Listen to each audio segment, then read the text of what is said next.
Olá, daqui o Ricardo Esteves Ribeiro. Nos últimos 7 ou 8 meses tenho estado a trabalhar com o Fábio Monteiro, talvez na maior e mais complexa investigação que produzimos até hoje no Fumaça. O que nos propusemos a fazer foi responder a uma pergunta, também ela complexa. O que faz com que uma pessoa esteja mais perto do poder? O resultado é uma série de áudio documental de 7 episódios, que lançaremos a partir do próximo mês. Estejam atentos às novidades e subscrevam a nossa newsletter em fumaca.pt/subscrever. Pelo caminho, entrevistámos dezenas de pessoas, desde atuais deputados e deputadas, ex-governantes, a gestores das maiores empresas portuguesas ou professores universitários e investigadores, como a Susana Peralta, professora de Economia na Universidade Nova SBE. Hoje publicamos na íntegra a entrevista que lhe fizemos há 2 semanas para esta série. Falámos sobre portas giratórias e a queda dos chamados gestores de topo do país, desde António Mexia na EDP, Miguel Frasquilho na TAP, às ligações do Grupo Espírito Santo e do Banco de Portugal na política portuguesa. 2 notas. Primeira, durante a entrevista, digo que o ex-ministro Jorge Coelho foi trabalhar para a empresa Ascendi para aí 10 anos depois de ter saído do governo. Foi essa a expressão que usei. Na verdade, foram apenas 7 anos de diferença, e o cargo foi CEO da Mota-Engil, que detinha a Ascendi. Em segundo lugar, durante a entrevista é dito que o Tribunal de Contas é responsável pelas contas dos partidos. Na verdade, é a entidade das contas e financiamentos políticos, um órgão independente que funciona junto do Tribunal Constitucional. Agora sim, fiquem com a entrevista.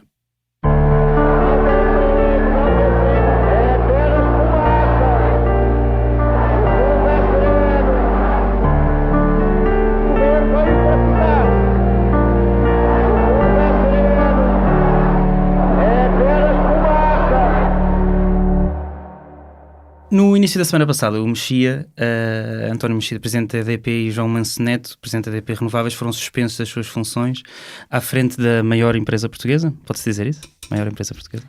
É a maior do PSI 20 em todo o caso. É a que mais contribui para o PSI 20. Uhum. Na sequência das investigações que são alvo por várias acusações de corrupção, como ministros, secretários de Estado, entre outros. Quem é que é o António Mexia?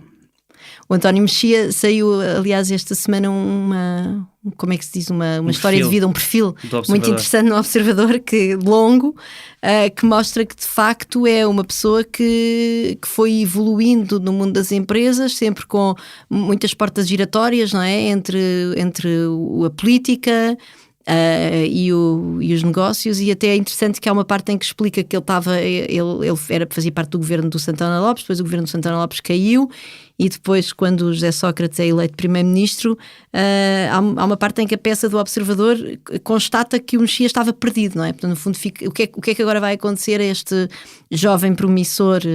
Porque de facto também esse retrato do Observador mostra uma grande capacidade de fazer, não é? Uma pessoa muito proativa e com, enfim, capacidade de fazer, pronto, umas coisas melhor, outras pior, e também criando muitos anticorpos em vários setores, mas por isso enfim, vamos dizer que é normal, pode acontecer qualquer um, mas de facto há aquela constatação, uma pessoa aparentemente tão competente, ou em todo o caso uma pessoa com tanta capacidade de fazer acontecer coisas, de repente muda o governo e ele fica desempregado, não é? E isso é uma constatação... Que na verdade tinha saído da Galp para ir para a Ministra das Obras Públicas do Santana Lopes, quando o Santana Lopes foi a seguir ao Durão Barroso. Não? E depois o governo foi de muito curta duração, e depois quando veio o PS para o governo ele fica perdido.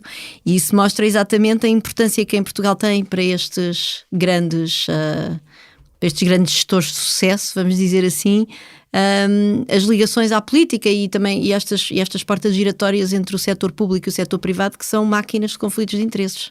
Mas o Mexia é político ou é gestor? Eu não sei, eu não conheço suficientemente a carreira do Mexia para dizer se ele é político ou gestor. Eu julgo que é uma pergunta muito difícil, essa, eu não pensei nisso, mas eu penso que ele é muito mais gestor do que político. Eu acho que ele usou a política como plataforma para depois conseguir, enfim, ter um sucesso, que é uma medida de sucesso que eu disputo, mas em todo o caso para ter sucesso no mundo das empresas, sobretudo é a seu próprio favor, não é? Provavelmente destruindo muito valor para a sociedade. Mas a política, eu julgo que aquilo que parece ser muito mais incidental no seu percurso, daquilo que eu li, mais uma vez a minha fonte neste caso é realmente o percurso que foi explicado no Observador, embora a notícia do Observador também diga, isso vale o que vale, mas que ele se divertiria a fazer política, não é? Portanto, também dá a ideia que tem essa capacidade, mas também é uma capacidade que eu julgo que é comum nos executivos de topo com algum sucesso, de facto de conseguir gerir diferentes agendas, criar consensos, etc. Mas eu diria claramente que ele é, sobretudo, eu não sei se ele é um gestor. Há aquela frase do Luís Aguiar Conraria, que eu até citei no meu artigo do Público da semana passada e que eu gosto muito, que é: nem sempre o que é bom para os negócios é bom para a economia. E, portanto, o que é um bom gestor? Ou seja, claramente ele conseguiu criar negócios que conseguiram ajudá-lo a ele a ganhar muito dinheiro e a muitas pessoas ligadas a ele. E a manter-se 14 anos à frente da EDP. E a manter-se 14 anos à frente da EDP, o que é muito interessante, porque nós observamos que o período de permanência dos CEOs hoje em dia tem vindo a diminuir em média, o que não quer dizer que não haja depois estes casos extremos de pessoas que ficam várias décadas até no poder, mas de facto ele é um caso de longevidade extraordinário. Mas, portanto, eu não sei se eu chamaria a isso gestor. Agora, ele é de facto uma pessoa capaz de criar negócios, não é? E eu penso que isso é sobretudo daquilo que se vê, enfim, daquilo que se vê do percurso dele, parece ser muito mais uma pessoa com essa capacidade e que usou a política provavelmente sabendo depois que isso é necessário quase em Portugal para tu chegares a uma carreira daquelas, ter tido uma perna na política e ter contactos políticos. Mas as próprias alegações e acusações que existem de corrupção são elas próprias, vêm elas próprias da ligação que existe entre, digamos assim, a gestão e a política, não é? Estão envolvidos secretários de Estado, o Manuel Pinho quando era ministro, etc. Não é? Essas ligações sempre existiram mesmo enquanto estava à frente da EDP. Sim, a ideia que se tem vindo a saber nos últimos tempos. Pois, a ideia que dá é que ele usa, enfim, se estas alegações vierem a verificar-se verdadeiras, não é? Isso é do domínio da justiça, mas aquilo que aparenta é que de facto há uma utilização dos contactos desenvolvidos nas suas curtas passagens pela política para depois conseguir, enfim, facilitar alguns negócios. E isso é evidente que tem uma dimensão em que as suas ligações próximas com a política são necessárias para este tipo de tráfico de influências, não é? Porque tu não consegues facilmente corromper um ministro se vier a provar que de facto houve corrupção na pessoa do Manuel Pinho, se não tiveres uma proximidade com os círculos do poder, não é? Como é que se explica que os nossos grandes gestores, os chamados gestores de topo, caiam tantas vezes do pedestal por má gestão, alegações de corrupção, entre outras coisas? Não? O melhor CEO da Europa, o Zé Nalbava, aconteceu uma coisa tão parecida como aconteceu em tantos outros casos. Não, o Mexia não é um caso único, isto aconteceu em tantos outros. Como é que isso explica que em Portugal isso acontece? Bom, há várias razões. Eu julgo que Portugal tem um grande problema de governança das empresas.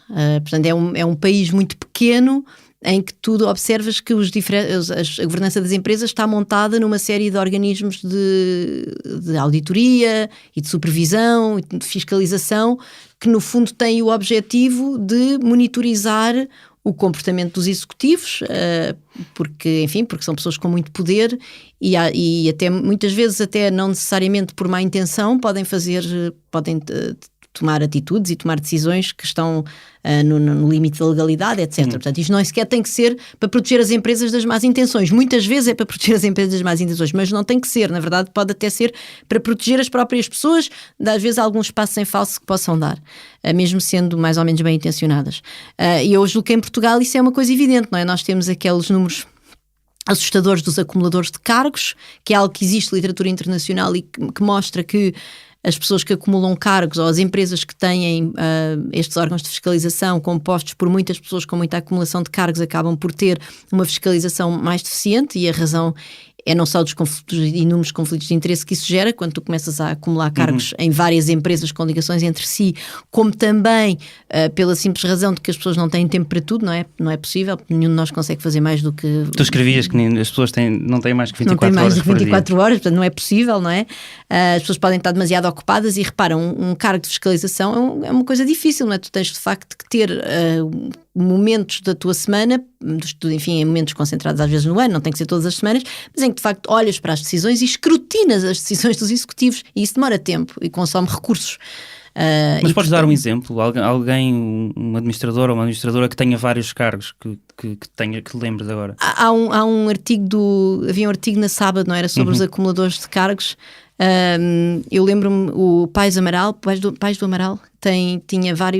acumulava imensos cargos, o Lopo Xavier, agora tinha que ir ver os nomes, mas estavam lá várias Amorim, também, exatamente, a família Amorim, muitas pessoas que acumulam muitos cargos, sendo que algumas dessas pessoas depois, enfim, é preciso também separar o trigo do joio. Às vezes são realmente empresas que são do mesmo grupo e que de alguma forma faz sentido que ter duas pessoas sentadas no Conselho de Administração, a mesma pessoa sentada em 2 ou 3 Conselhos de Administração diferentes para assegurar a própria ligação, mas claro, quer dizer, uma acumulação de cargos daquela dimensão esse artigo da Sábado dizia que a Paula Amorim tem 40 cargos diferentes no universo da Amorim e da Gal, portanto, mais ou menos no mesmo universo de empresas, mas são 40 cargos ao mesmo tempo. É impossível, tu não consegues fazer 40 cargos, ou não consegues exercer 40 cargos com a qualidade necessária, não é? E depois eu acho, portanto, isso é um primeiro problema, ou seja, é um país muito pequeno em que não tens, é muito difícil, na verdade, ter verdadeira independência. Isso é um grande problema. Porque se conhecem a todos. Porque as pessoas conhecem-se a todas, porque as elites são muito fechadas e porque no fundo as pessoas gravitam um bocado à volta de um círculo fechado onde vão sempre a buscar os mesmos para fazer mais um cargo, mais uma supervisão, e tu não consegues. Pode-se dizer que se alguém casasse, todos iam ao casamento? Não sei, é provável. É possível que seja algo assim. De facto, as elites em Portugal é engraçado, houve um artigo que foi escrito, uma comissão independente que foi nomeada na Islândia quando foi da crise bancária na Islândia, não é? Que teve uma crise bancária de dimensão semelhante à portuguesa, mas é um país com muito mais escrutínio, muito mais transparente, e de facto houve uma comissão independente que foi criada e depois houve alterações substanciais na governança do sistema bancário financeiro islandês. E esse relatório é muito interessante porque fala precisamente do problema do país pequeno, em que no fundo toda a gente é amiga de toda a gente, ou a probabilidade de tu teres muitas amizades é maior, e que de facto a proximidade é inimiga do escrutínio. Para tu seres verdadeiramente independente tens de ter um certo afastamento. Mas ainda assim a Islândia tem menos de 1 milhão de pessoas. Em Portugal nós temos 10 milhões. É impossível em 10 milhões escolher outras pessoas. Não, isso é verdade, tens razão. Mas é verdade que quando tu lês aquilo, ficas com a impressão que aquilo diz-nos alguma coisa. Pensas, isto realmente é muito semelhante a Portugal, mas de facto a Islândia é muito mais pequena do que Portugal, e repara, também tem uma cultura democrática que de facto permitiu fazer o meia-culpa e ultrapassar esses problemas que em Portugal não estão de todo ultrapassados, não é? Nós continuamos a ver, por exemplo, os cargos que transitaram do BES para o Novo Banco, continuamos a ver histórias mal contadas no Novo Banco ao nível do pagamento de prémios a executivos, e agora estão outra vez com dificuldades e vamos ser nós a pagar a conta. Portanto, dá a ideia que nós somos maus a aprender com os erros. E de facto nós temos 10 milhões de pessoas, mas as elites em Portugal são um circuito muito fechado, e isso, enfim, terá razões históricas que eu sou um bocado mais incapaz para comentar. Eu julgo que algo que enquanto economista eu posso dizer se calhar com mais propriedade tem que ver com o processo das privatizações. O processo das privatizações foi feito por forma a ajudar pessoas a comprar grandes empresas que tinham sido nacionalizadas sem que essas pessoas tivessem verdadeiramente o capital para isso, não é? E já nem falo agora da compra da TAP pelo David Neeleman, que também foi aparentemente com um esquema em que ele conseguiu comprar a TAP sem verdadeiramente investir, mas nós sabemos que isso foi o que aconteceu com a privatização de uma grande parte da banca e até do próprio Banco Espírito Santo e Comercial de Lisboa. Muitas vezes até as mesmas famílias que detinham durante o Estado Novo essas empresas. Exatamente, isso aconteceu, ou seja, houve as grandes famílias, a família Melchamp, a Limou, Espírito Santo, conseguiram voltar a adquirir posições de destaque no contexto empresarial português, em alguns casos com pouco capital e, portanto, com esquemas esquisitos para conseguirem, no fundo, comprar as empresas sem terem verdadeiramente capital e, no fundo, à sombra do Estado. E, portanto, isso tudo faz parte, depois deste caldo, de uma grande proximidade do Estado, no fundo, de viverem um bocado à sombra dessas relações com o poder político. E que depois cria este caldo problemático. E, portanto, para responder à tua pergunta, porque é que em Portugal tem havido tantos CEOs a cair por escândalos, é porque de facto a governança é má e estas pessoas acabam por acumular processos alegadamente ilícitos, pelo menos, muitos deles acaba por não, enfim, não estão os processos judiciais não estão terminados, mas precisamente porque estão um bocadinho como é que se diz, em roda livre a fazer as suas ações sem verdadeiro escrutínio. Isso é um enorme problema para a economia portuguesa, não é? Isso é verdadeiramente um problema para a nossa economia. Isso é algo que tem impacto na criação de valor, não só na criação de valor na economia, como na distribuição do valor que é criado na economia. Tem impacto no bolo e na distribuição. É um verdadeiro problema do nosso país. Mas o que é que tu dirias quais é que são os fatores que fazem com que uma pessoa esteja mais perto do poder económico em Portugal? É a família em que nasce, é a escola onde estudou, é a conta bancária da família, é a cor da pele, é o género, é o mérito? Não, sim, isso é uma pergunta muito interessante. Nós não temos assim propriamente estudos em Portugal sobre isso, mas há coisas que podemos ver da observação assim simplesmente empírica, não é? De olhar para o que está a acontecer.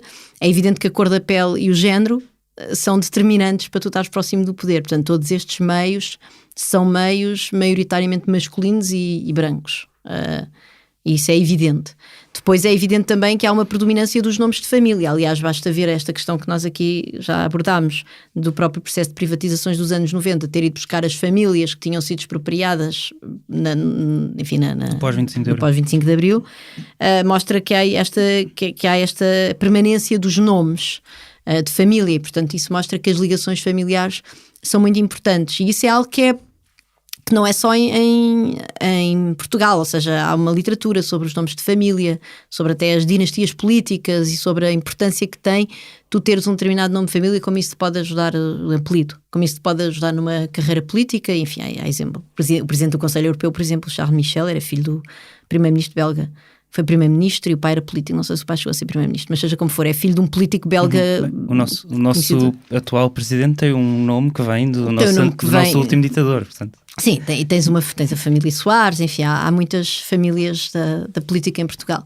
Portanto, é evidente que isso tem um impacto, não é? A família onde tu vives. E depois também há literatura sobre, e aliás, isso até há literatura em Portugal, por acaso, sobre as redes, não é? Os conhecimentos e de que forma é que isso te pode ajudar na carreira.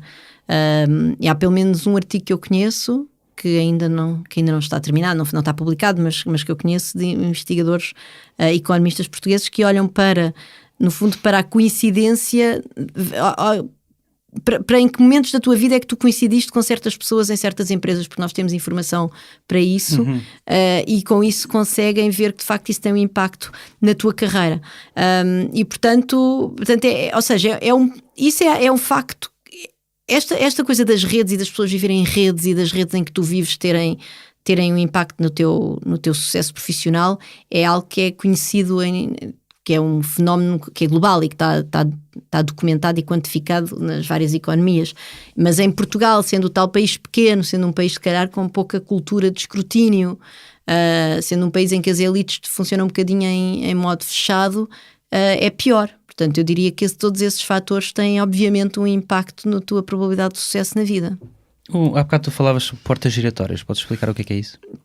Portas giratórias é este fenómeno que faz com que as pessoas saiam de um cargo no setor público e vão imediatamente para um cargo no setor privado para o qual partem com um manifesto conflito de interesses. Por exemplo, estou a pensar agora é um exemplo, mas há muitos, mas o Jorge Coelho saiu, chegou a ser Ministro das Obras Públicas, penso eu, do governo do Guterres, e depois foi trabalhar para uma construtora. Assinou 4 PPPs rodoviários e foi trabalhar para a Ascend, que geria essas. Exato. Ainda que com um período bastante grande, foi para aí 10 anos depois. Mas já o Luís Parreirão, por exemplo, que era secretário de Estado dessa altura, foi no ano a seguir. Foi no ano a seguir. Portanto, isso são as portas giratórias, não é? E o problema é... E às vezes também tens portas giratórias do privado para o público. Tens pessoas com interesses num determinado setor. Bem, para não ir mais longe, o secretário de Estado do Audiovisual neste governo, não é?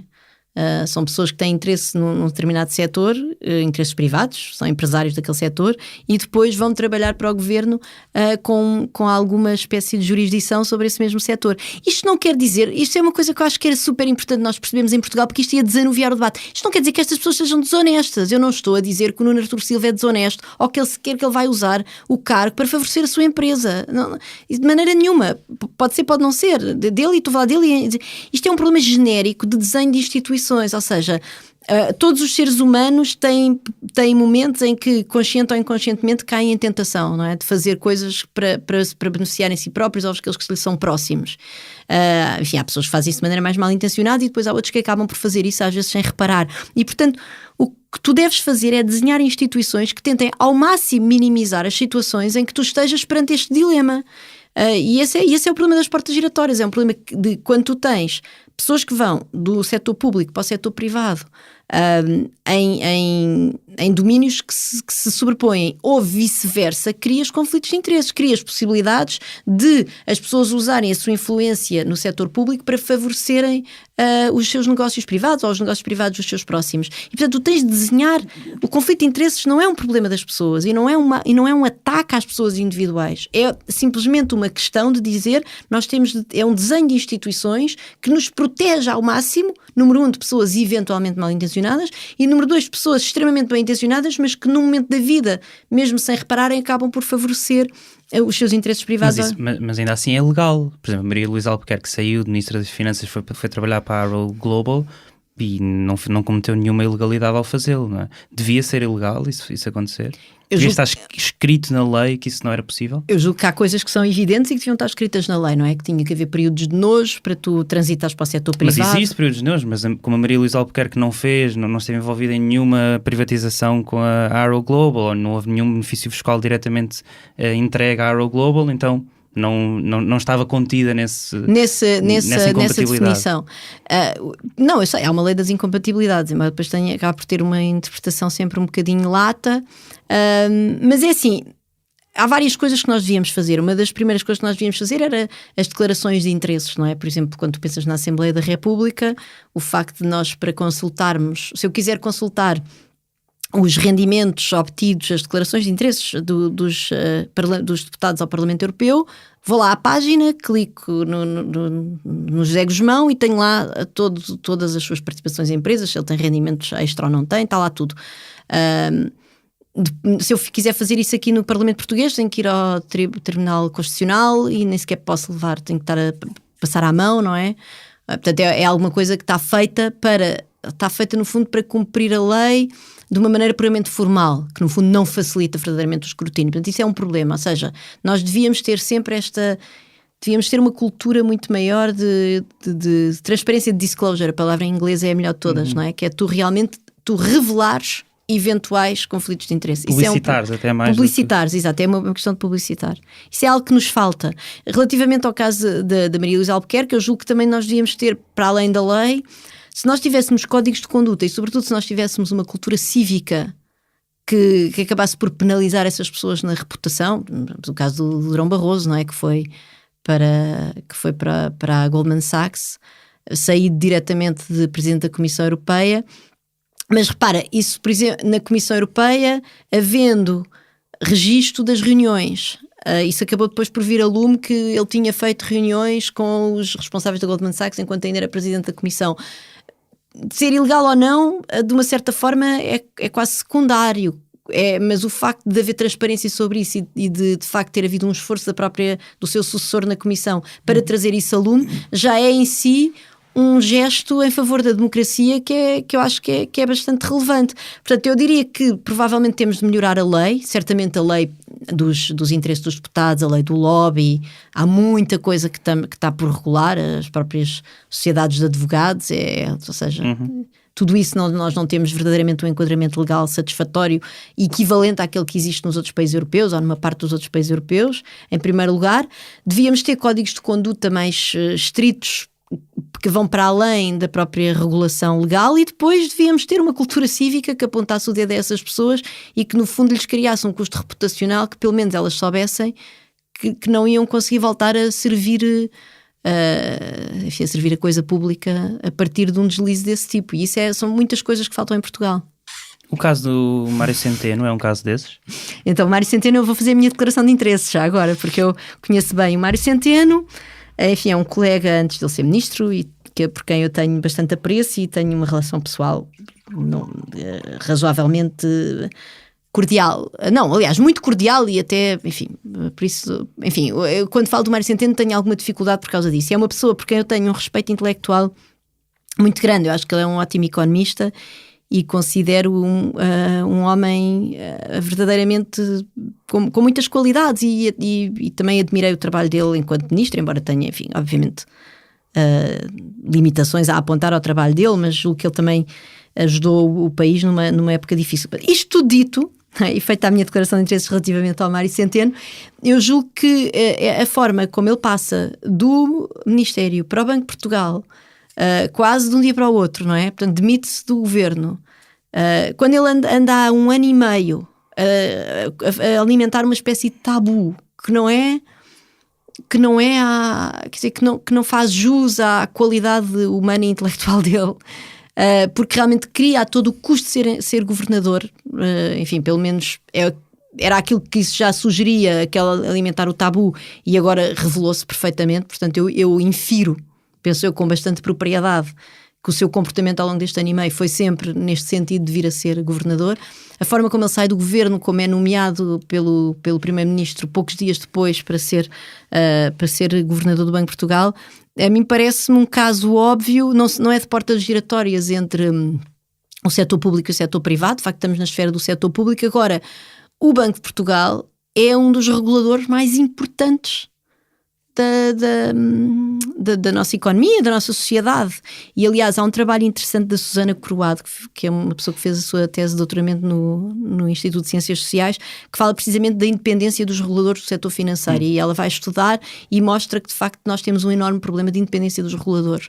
Ora, tendo em conta que o setor financeiro tem sido um dos maiores sorvedores de recursos públicos da nossa economia nos últimos anos. É um setor onde os problemas, lá está, de governança são gigantescos. Não é por acaso que, repara, quando a decisão sobre a idoneidade das pessoas, dos gestores dos bancos, passou da esfera do Banco de Portugal para a esfera do Banco Central Europeu, o Banco Central Europeu vetou vários nomes, porque de facto havia uma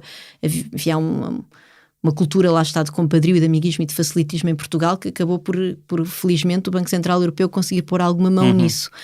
Tendo em conta que o Mário Centeno, enquanto ministro, não só nomeou o Conselho de Supervisão do Banco de Portugal, portanto, que agora vai supervisioná-lo, foi nomeado por ele. Isso é um conflito de interesse evidente. E depois tomou decisões muito difíceis, relativamente, nomeadamente ao caso do novo banco, como também agora todas as moratórias que foram decididas, bem, quanto a mim, atenção, no âmbito desta crise que foi agora provocada pela pandemia, que vão obviamente, com elevada probabilidade, vamos dizer assim, causar problemas na banca a médio prazo, e nas quais o Mário Centeno, ministro, foi uma das pessoas que decidiu essas moratórias. E agora, enquanto governador, vai ter que tomar decisões relativamente à forma como vai gerir, no fundo, a sustentabilidade do setor financeiro, tendo em conta o risco evidente que neste momento aquilo tem lá uma bomba que está a fazer tic-tac. Vamos ver como é que evolui a pandemia, vamos ver quantas empresas é que vão entrar em insolvência, mas esse tic-tac está a fazer tic-tac, tic-tac, e se rebentar a bomba, ele é evidentemente parte interessada. Portanto, há uma série de decisões que ele tomou enquanto ministro, sobre as quais, em algum momento, ele terá de se pronunciar e terá de tomar decisões enquanto governador, que evidentemente colocam um conflito de interesse em cima da mesa. E há muitas pessoas que dizem que não, porque o verdadeiro conflito de interesse é entre o privado e o público, mas eu acho que também há conflito de interesse no setor público, porque nós também precisamos. O setor público também é feito de pessoas com as tais limitações, e mesmo o Mário Centeno, com todas as qualidades que eu reconheço, também é um ser humano, e portanto eu não vejo como é que nós podemos conceber precisamente os órgãos mais importantes da democracia, que no fundo são enfim, o judicial, obviamente o legislativo, o executivo, a presidência da República, mas depois também os reguladores, são muito importantes para tu teres um setor público que funciona com escrutínio e que funciona com transparência. Isso é um instrumento da democracia, não é? E nós precisamos de reguladores que escrutinam as decisões públicas para depois para nós depois podermos tomar decisões informadas sobre quem queremos eleger, etc. E, portanto, estas portas giratórias também entre o poder político e os reguladores, a mim eu tenho alguma dificuldade em considerá-las menos graves do que as portas giratórias entre o setor privado e o público, apesar disso ter sido usado de maneira muito militante nesta questão do Mário Centeno.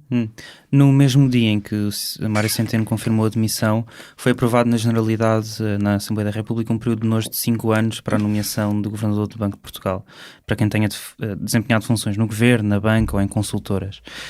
Faz sentido isto? Acho que faz sentido para o Banco de Portugal e para todos os outros reguladores, não é? O regulador das telecomunicações, o regulador da energia, o regulador da saúde, todos esses reguladores deviam ter períodos de nojo, não só das entidades do setor privado que regulam, como das pessoas que tiveram cargos públicos com ligações diretas à esfera de ação desses mesmos reguladores, e há soluções para isso. Repara, por exemplo, o Banco de Inglaterra teve um governador estrangeiro, não inglês, não britânico, e portanto, em última análise, tu tens de facto um país pequeno e tens alguma dificuldade em ir buscar pessoas. Para já, nós não sabemos verdadeiramente se havia ou não. É evidente que havia também um argumento que quer dizer, não, o Mário Centeno é a pessoa mais qualificada. Nós não sabemos, ele é extremamente qualificado, não tenho nenhuma dúvida disso, é um economista mesmo de grande qualidade, e aliás tem experiência no Banco de Portugal, portanto que ele é qualificado, essa é uma questão que para mim não é o tema. Se ele é o mais qualificado, nós só sabemos se houver um concurso público, verdadeiramente internacional, aberto, e sobretudo a qualificação é completamente independente dos conflitos de interesse. Tu podes ter uma pessoa extremamente qualificada com gigantescos conflitos de interesse, e podes ter uma pessoa sem qualificações nenhumas e que não tem conflito de interesse nenhum, que também provavelmente fará um péssimo trabalho, com elevada probabilidade, por razões diferentes. E atenção, o conflito de interesse em si não implica que vai haver um mau trabalho, implica que com uma probabilidade muito elevada vai estar no momento em que vais tomar decisões menos boas por causa do conflito de interesse. Portanto, eu julgo que esse período nos faz todo o sentido. Foi uma pena, de facto, a iniciativa legislativa não ter vindo mais cedo, porque da maneira como ela foi posta em cima da mesa pelo Parlamento, acabou por inquinar um bocadinho a discussão, porque depois houve aquela acusação de ser ou não ser dirigida à própria pessoa do Mário Centeno, e era bom de facto que o Parlamento fosse rapidamente ter uma agenda de legislação sobre a independência dos reguladores em geral, não só o Banco de Portugal. Agora, a partir de agora, ou seja, pronto, o Mário Centeno de uma certa maneira já está, não é? Já não vale, desse sim, já não vamos. Isto nunca vai. Já não vamos resolver esse problema. Vai resolver este a providência cautelar também já não foi, já não ajudou. E portanto, mas era bom que realmente o Parlamento tivesse uma agenda clara de legislação acerca dos conflitos de interesse, mas era bom que o Parlamento já agora começasse em sede própria, não é? Porque nós sabemos que, por exemplo, a lei da transparência, que teve 1 ano e meio a ser decidida, quando era suposto ter decidido em poucos meses, e depois à última da hora houve uma alteração que foi imposta pelo PS, já não me lembro, mas eu lembro-me que havia uma conivência entre o PS e o PSD que tinha que ver com os conflitos de interesses dos juristas que são também deputados, e que acabou depois por ser eliminada da lei.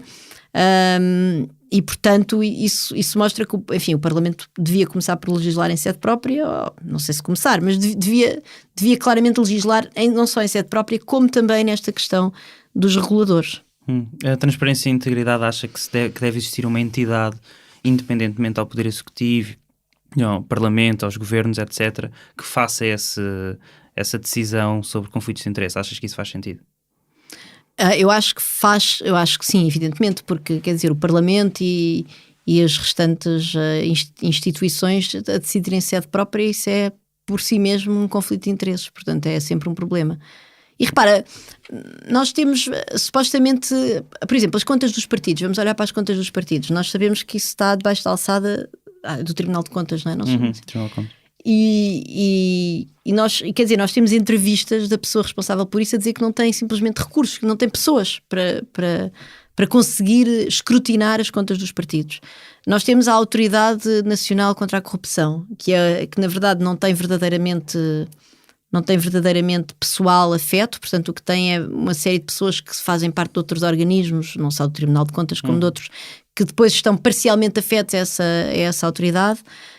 E que depois não podem, quer dizer, mais uma vez não consegues, não é? Portanto, para o país poder fazer isto como deve ser, tem que afetar recursos, é preciso pôr recursos, é preciso pôr pessoas a fazer este trabalho, e claro que se nós tivermos instituições independentes, como essa preconizada pela transparência e integridade, isso garante a independência, não é? Não é sempre mau, ter as pessoas a decidirem causa própria é sempre um prenúncio para mais decisões, vamos dizer assim. Os 4 membros que foram nomeados em 2017 para integrar o Conselho Consultivo do Banco de Portugal pelo Mário Centeno colocaram o lugar à disposição: Francisco Louçã, Francisco Morteira Nabo, João Taloni e Luís Nazaré. O Luís Nazaré disse ainda assim que isto não se tratava de um conflito de interesses, exatamente porque tinham colocado o lugar à disposição. Estás-te a rir disto? O que é que tu comentas? Não, é evidentemente um conflito de interesses, então, quer dizer, uma entidade de supervisão, se vai verdadeiramente supervisionar, tu não podes nomear os teus próprios supervisores, não faz nenhum sentido. Portanto, é evidente que há um conflito de interesse. Essas pessoas foram nomeadas pelo ministro e mais, pelo ministro que agora vai ser governador. Mesmo estas pessoas tendo posto o seu lugar à disposição, se houver nomeação do novo comitê de supervisão, se estas pessoas de facto acabarem por, enfim, de renunciar ao seu mandato, essas novas pessoas vão ser nomeadas pelo ministro João Leão, que foi secretário de Estado do Mário Centeno. Portanto, é muito difícil tu não veres aqui relações cruzadas de hierarquia que acabam por, não, a alguma altura, a pescadinha de rabo na boca fecha, não é? E, portanto, já não percebes quem é que está a supervisionar quem. Isso é evidentemente um conflito de interesses. Quer dizer, isso para mim é o conflito de interesses, é a definição de conflito de interesses. Queria falar do último tema, sobre a TAP. Nas últimas semanas foi oficializada a nacionalização da TAP. Pedro Nuno Santos, que é Ministro das Infraestruturas e da Habitação, disse que, e estou a citar, seria um desastre do ponto de vista económico e social o país perder a TAP. Os problemas da TAP vieram com a pandemia Covid-19? Não, a TAP estava a perder dinheiro, a TAP já tinha acumulado 900 mil euros de dívida e tinha também o... Não, 900 mil, 900, não me lembro, mas tinha uma dívida substancial. Tinha tido 100 milhões e 100 milhões nos últimos 2 anos de prejuízo. E mesmo em 2015, quando foi privatizada, também tinha prejuízos, exatamente. Portanto, obviamente, os problemas da TAP não vêm, nem vêm da Covid, nem são recentes. É uma empresa que não parece ser viável. Mas em dezembro de 2019... não há mais de 7 meses, Diogo Lacerda Machado, administrador não executivo da empresa, dizia: não sou eu que digo, não são comentadores políticos que o dizem, às vezes ignorando o que está realmente a passar e distorcendo a realidade. O facto é o seguinte: a TAP voltou ao fim de décadas sem o poder fazer ao mercado da dívida internacional. Fê-lo com sucesso e, portanto, não somos nós, nem é ninguém da TAP, é o mercado que diz: a TAP hoje é uma companhia interessante. Disse isso em dezembro de 2019. Mas depois tem E o David Neilman, um dos maiores acionistas da empresa, dizia em novembro, portanto um mês antes disto: os resultados para os acionistas não têm sido tão rápidos como gostaríamos, mas estamos no caminho certo. Hoje, tal como em 2015, quando ninguém acreditava, estou cada vez mais entusiasmado com o futuro da TAP. Bom, o David Neilman, como sabes, tinha um empréstimo obrigacionista convertível em ações com uma taxa de juros de 7,5%. Qualquer investidor, vamos descontar o facto dele ser acionista e estar a emprestar dinheiro à empresa convertível em ações, enfim, também é algo que levanta alguns problemas do ponto de vista da governance, mas um investidor que conhece a empresa e que exige uma taxa de juros de 7,5% no momento em que as taxas de juros são negativas, isso mostra que a empresa é muitíssimo arriscada, não é? Então, essa taxa de juros das duas, ou reflete uma captura de renda, não é? Portanto, o facto de ele ser insider e estar a conseguir pagar-se um juro que é manifestamente superior àquilo que devia, isso é mau. Ou então, é mau e já agora mostra que a empresa não pode ser viável, porque uma empresa que está a ser usada para capturar rendas para os insiders não vai ter futuro. Portanto, isso seria mau. Ou então reflete verdadeiramente o risco de investir naquela empresa e, portanto, mostra que aquela empresa é uma empresa muito arriscada. Quer dizer, é difícil, porque repara, quando tu olhas para o negócio da aviação a nível mundial, é um negócio que tradicionalmente perde dinheiro. Portanto, logo aí, à partida, quando nós olhamos para uma empresa de aviação, em princípio, estamos sempre a... Como é que é aquela história que é qual é a melhor maneira de transformar um bilionário num milionário? É investir na aviação, é algo assim, não é? Algo assim do género. São empresas que tradicionalmente perdem muito dinheiro. De facto, a partir de 2008 houve um grande movimento de consolidação na indústria aeronáutica. Nos Estados Unidos sobreviveram 4 empresas e a partir daí elas começaram... Consolidação é o quê? Umas compram as outras? Fusões e aquisições, mas no fundo uma concentração do mercado em poucas empresas. Sobreviveram 4 grandes empresas nos Estados Unidos e as empresas estavam agora a dar lucro e agora estão outra vez, enfim, pelas ruas da amargura por causa da pandemia. E na própria União Europeia tem havido um movimento no sentido da consolidação do mercado. Tens a KPLM que se fundiu com a Air France, a Iberia com a British Airways. É muito difícil perceber onde é que a TAP entra neste mercado, não é? Portanto, juntando estas dinâmicas de mercado, onde tu não vês a TAP a fazer parte destes grandes movimentos ao nível da indústria aeronáutica, tanto nos Estados Unidos como na Europa, de consolidação para realmente as empresas ganharem escala e com isso tornarem-se lucrativas, é difícil perceber como é que a TAP pode ser lucrativa, em primeiro lugar. Em segundo lugar, a evidência mostra que a TAP perde dinheiro. E, aliás, quando o governo quis privatizar a TAP em 2015, a verdade é que não apareceram compradores. E o próprio David Neeleman acabou por comprar a TAP com um esquema meio estranho de uma troca de aviões em que depois a Boeing... peço que foi Airbus, já não me lembro. Não interessa. Não foi uma construtora, foram 12 aviões. Não? Foi uma construtora de aviões que, ao ser realizada a troca, devolveu dinheiro, mas esse dinheiro entrou como investimento privado e, no fundo, serviu para aquela pessoa se tornar acionista da empresa. Um negócio muito pouco escrutinado e pouco claro.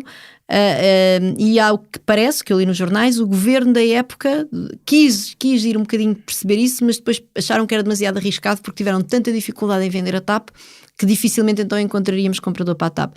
Portanto, isso que aí está, não é, quer dizer, simplesmente não resiste à prova dos factos, não se percebe como é que se pode dizer que aquela empresa tem futuro. Mas dirias que é um problema de má gestão? Eu não faço ideia se é um problema de má gestão ou não.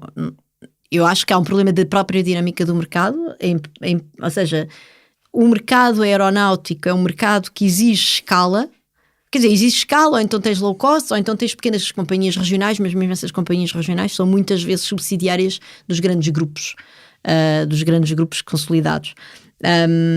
E portanto é pouco, quer dizer, a própria dinâmica do mercado, digamos, não augura, quando nós comparamos assim com um olho nu minimamente informado aquilo que aconteceu no mercado americano, aquilo que está a acontecer, que estava a acontecer pré-pandemia no mercado europeu, e vemos a TAP um bocadinho como uma orgulhosamente só aqui num país extremamente periférico, ficamos preocupados. Agora, será que é má gestão? Nós não sabemos, mas também sabemos que os investidores da TAP, enfim, um deles não tem qualquer espécie de experiência no mercado aeronáutico e o outro, que é o David Neeleman, tem, mas acabou por comprar a TAP também desta forma um pouco obscura e, portanto, e depois também sabemos que, por exemplo, a TAP ainda em fevereiro estava a pagar prémios de desempenho. Isso é difícil. Pagou em 2018 e 2019. Pagou em 2018 e 2019. E isso é difícil dizer que uma empresa é bem gerida quando paga prémios de desempenho e está a perder dinheiro daquela maneira. Embora se possa dizer não, que de facto houve um enorme investimento na frota e quando se faz um grande investimento em escala há sempre um momento em que perdes dinheiro. Mas quer dizer, é muito difícil em todo o caso. Eu não vejo grande evidência daquilo ser bem gerido, isso eu não vejo. Depois tens esta história do empréstimo obrigacionista, com uma taxa de juro manifestamente elevada, não se percebe também muito bem o que é que aconteceu ali, e portanto tudo isso são sinais que se adensam de que aquilo não é bem gerido, mas eu julgo que mesmo muito bem gerido, provavelmente as dinâmicas do mercado são tais que ou tu cortas a TAP a uma dimensão muito mais reduzida ou aquilo nunca vai deixar de ser um sorvedor de dinheiro. Em 2017, o governo de António Costa nomeou Miguel Frasquilho para presidente do Conselho de Administração da TAP e ainda para administradores não executivos Ana Pinho, que é presidente do Conselho de Administração da Fundação Serralves, e Diogo Lacerda Machado, que era consultor do governo e tinha estado envolvido na negociação da reversão da privatização da TAP uns anos antes com este governo. Surpreendem-te negociações deste género, nomeações deste género?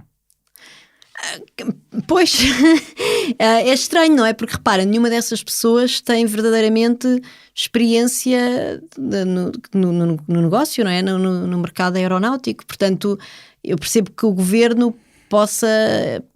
Tem 3 pessoas para pôr no Conselho de Administração, ainda por cima a governance da TAP foi cozinhada de uma maneira muito esquisita, em que verdadeiramente o governo, apesar de ser proprietário de 50% do capital, só tem 5% dos direitos de decisão nas decisões operacionais e depois nas decisões estratégicas, que é um conceito que ninguém sabe muito bem o que é que quer dizer.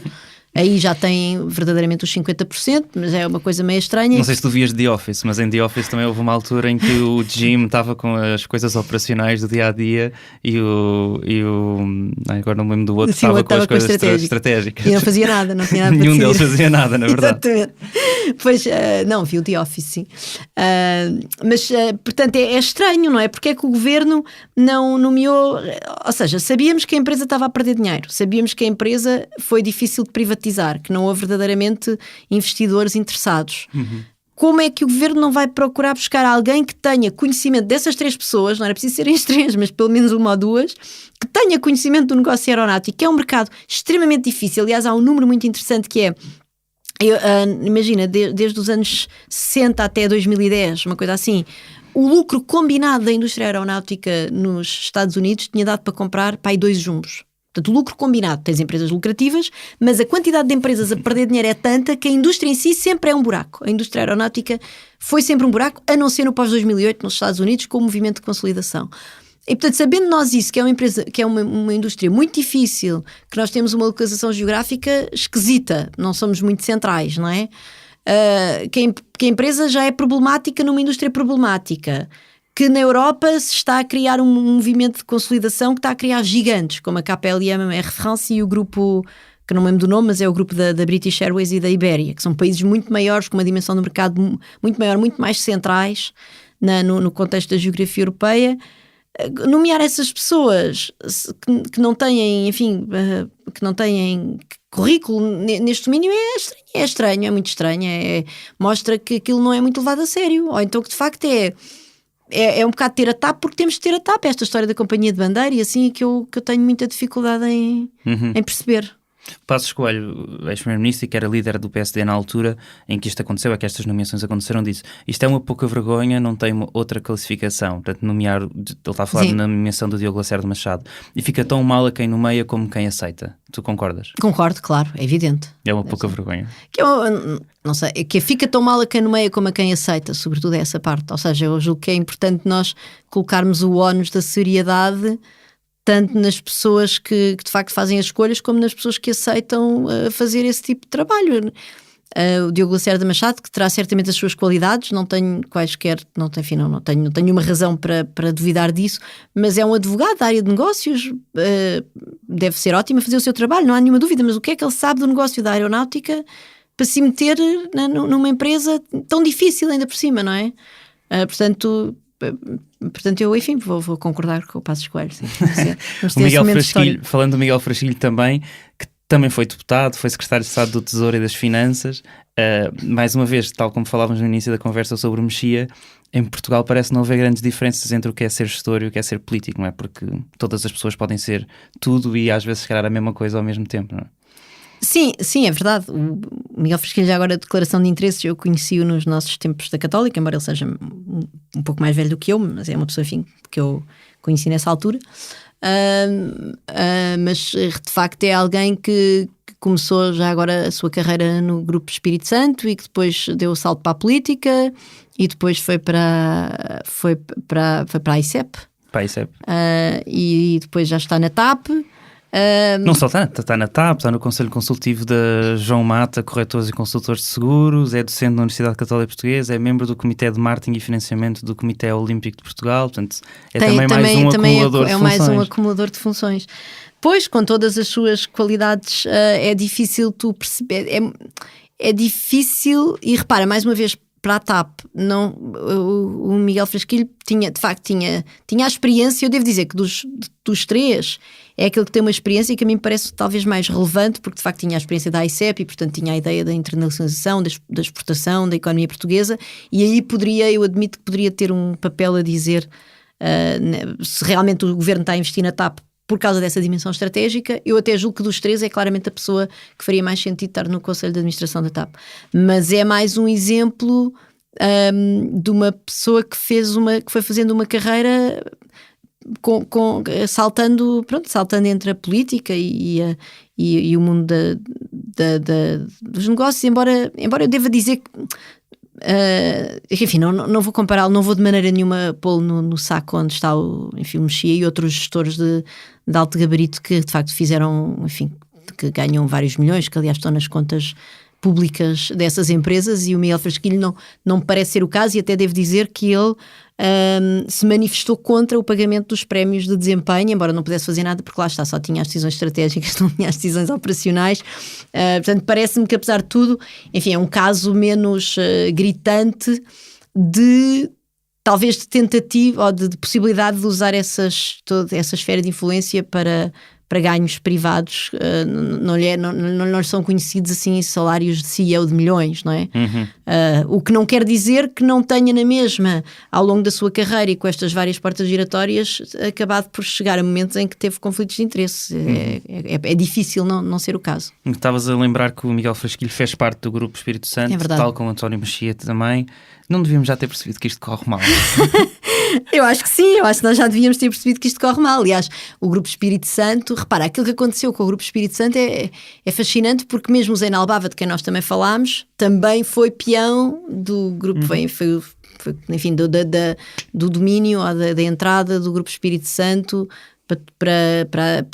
no capital da PT, e depois acabou por fazer um empréstimo obrigacionista. A PT fez um empréstimo obrigacionista ao Grupo Espírito Santo, e que no fundo foi uma forma de descapitalizar a PT para e aí sim eram 900 mil euros, penso eu, para ajudar, para pôr dinheiro num grupo que estava a perder dinheiro, quer dizer, que já não tinha, que era completamente insolvente, e que foi e a técnica da gestão do Grupo Espírito Santo foi ir encontrando tentáculos em diferentes dessas empresas para depois para sugar, não é? Para aspirar recursos para um buraco negro, que o Grupo Espírito Santo era um buraco negro. E aspirou também recursos, já agora, dos aforradores que compraram enganados produtos de investimento aos balcões do Banco Espírito Santo, que no fundo serviam para financiar o Grupo Espírito Santo, que mais uma vez era apenas um buraco negro, só servia para aspirar dinheiro. Aquilo estava completamente falido, e agora nas notícias que estão a vir a lume dizem que já estava falido há 5 anos, só que com estas diferentes estratégias de ir buscar dinheiro onde ele tivesse para conseguir manter aquilo mais ou menos à tona da água, pronto, as equipas que estavam a gerir o grupo nessa altura foram, e com a conivência de quem geria o banco, foram conseguindo manter aquilo à tona da água. É evidente que isto corre muito mal, e isto é uma péssima... Na verdade há uma preocupação genérica em muitos economistas de várias partes do mundo desta economia que vive bêbada com dívida, não é? E que no fundo tu, quando tens estas, obviamente o caso Espírito Santo do Grupo Espírito Santo é um caso extremo e provavelmente com muita atividade ilícita, mas mesmo quando não há atividade ilícita, esta forma do mundo corporate hoje em dia viver tão alavancado, tão sedento de dívida, é algo que está, na verdade, a criar problemas enormes à nossa economia, porque tu repara, quando tu tens, e tivemos uma crise em 2008 e depois a crise das dívidas soberanas em 2011, e agora menos de 10 anos depois estamos a entrar noutra crise. O que é que nós temos? Temos as empresas excessivamente endividadas que depois criam problemas no sistema financeiro, que o sistema financeiro fica com desequilíbrios grandes, e qual é que tem sido a resposta política? São os bancos centrais a comprar dívida e depois a salvar o sistema financeiro. Portanto, nós estamos duplamente a financiar estas empresas que são gigantes bebedores de dívida, e em última análise estamos a salvar, sem qualquer espécie de escrutínio democrático, investidores que investem e que até provavelmente têm grandes retornos pelo seu investimento, precisamente pela dimensão arriscada do mesmo. Portanto, isto é algo que se está verdadeiramente a tornar um desafio, eu diria, ao nosso sistema capitalista mais global, não só nos Estados Unidos, como no resto, como na Europa. E existe, de facto, hoje em dia uma espécie de uma chamada de atenção para isto, e tu vês isso no caso da TAP, por exemplo. Nós verdadeiramente, ainda ninguém nos disse, o Governo não nos disse. O Governo fala dos trabalhadores, mas os trabalhadores, eu li uma vez o número, mas são talvez 100, 150 mil euros, quanto aquilo custa por mês pagar os salários da... 1.000 euros? Não, mil euros? não, sim, os salários. Era pouco. Okay. Não, era uma percentagem muito pequena dos 1.200 milhões que lá vamos pôr, e que é a primeira tranche. Portanto, esses 1.200 milhões são para quê? São para quem? São para os credores. Mas quem são esses credores? Onde é que eles estão? Que bancos são? Que indivíduos ou personalidades são? E no fundo, tendo em conta que estes mercados de capitais são globais, entre os programas de recompra do Banco Central Europeu, do Banco de Inglaterra e do Fed americano, esse dinheiro está a ir parar às mãos de quem? Era super importante nós termos transparência quanto a isto, até porque estes bailouts, estes salvar a empresa com dinheiro público, e os programas de recompra dos bancos centrais são, contrariamente aos restantes apoios públicos, não são condicionais, ou seja, um apoio público, um crédito, como por exemplo em Portugal nós temos o regime fiscal de apoio ao investimento, que é um crédito fiscal que é dado às empresas, para as empresas permite-lhes deduzir da sua carga fiscal uma parte do montante que investiram em equipamento, etc.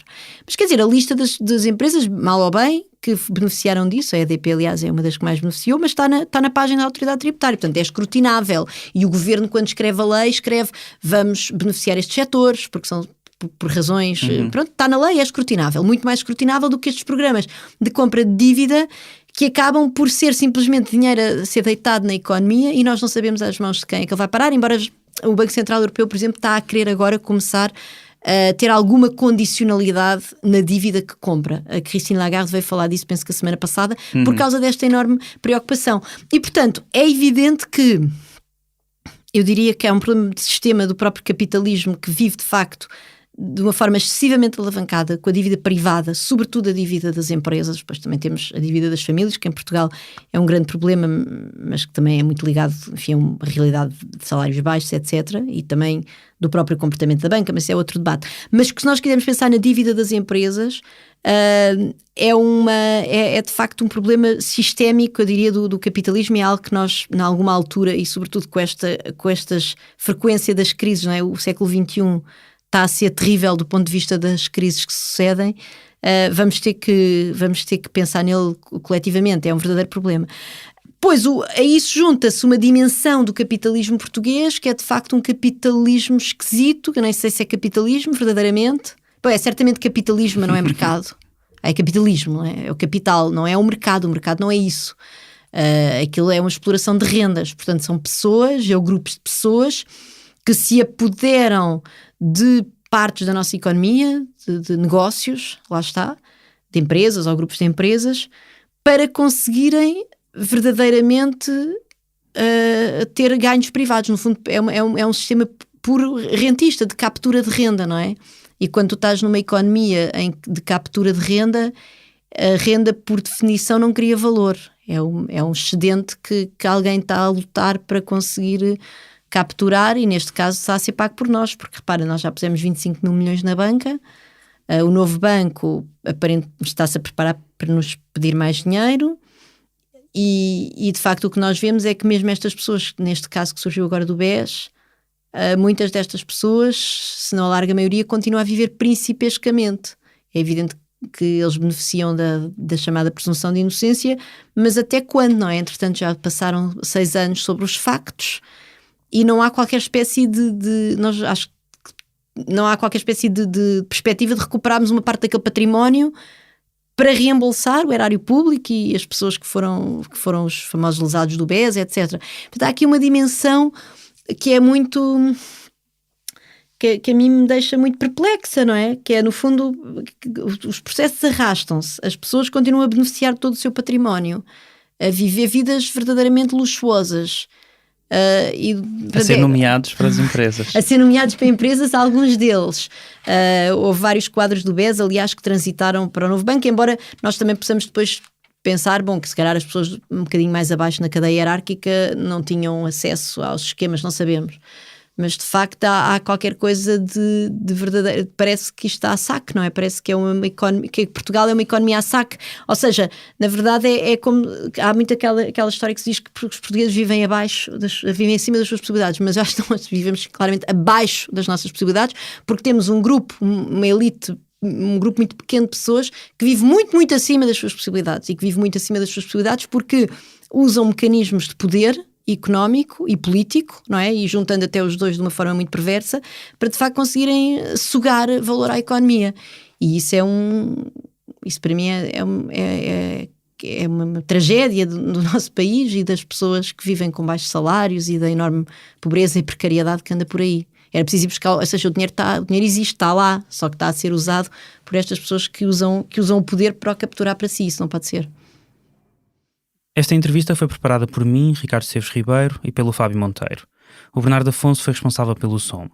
Fazem da parte da equipa Fumaça Ana Freitas, Joana Batista, Maria Almeida, Margarida David Cardoso, Mo Tafes, Nuno Viegas, Pedro Miguel Santos, Sofia Rocha e Tomás Pinho. A música é dos Lotus Fever. Subscreve a nossa newsletter em fumaca.pt/subscrever para saber novidades sobre a nossa nova série, a sair brevemente. Queremos fazer do Fumaça o primeiro projeto de jornalismo português totalmente financiado por quem nos ouve, vê e lê. Neste momento, já 30% do nosso orçamento é suportado pelas pessoas. Mas não chega. Se queres fazer parte da nossa comunidade, vai a fumaca.pt/contribuir. Até já.